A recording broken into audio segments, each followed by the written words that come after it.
नमस्कार माय to family. तर अखेर म्हाडा मुंबईच्या लॉटरीस मुदतवाढ मिळालेली आहे। ही मुदतवाढ 15 दिवसाची आहे। तर काय आहे अपडेट, चला पाहूया सविस्तर माहिती। म्हाडाच्या मुंबई मंडळाच्या 2030 घरांसाठी 13 सप्टेंबर रोजी काढण्यात येणारी सोडत अखेर पुढे ढकलण्यात आली आहे।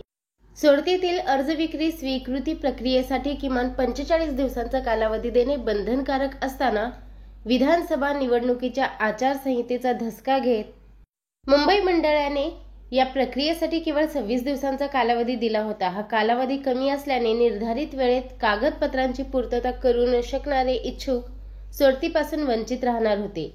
ही बाब लक्षात घेता अखेर म्हाडा प्राधिकरणाने मुंबई मंडळाच्या 2030 घरांच्या सोडतीतील अर्ज विक्री स्वीकृतीला 15 दिवसांची मुदतवाढ दिली आहे।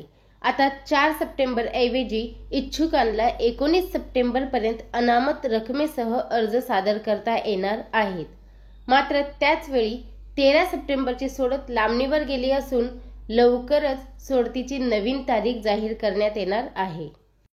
हीच महत्त्वपूर्ण अपडेट मला आपल्यापर्यंत पोहोचवायची होती। व्हिडिओ पाहिल्याबद्दल धन्यवाद। आपल्या सर्वांचे आभार।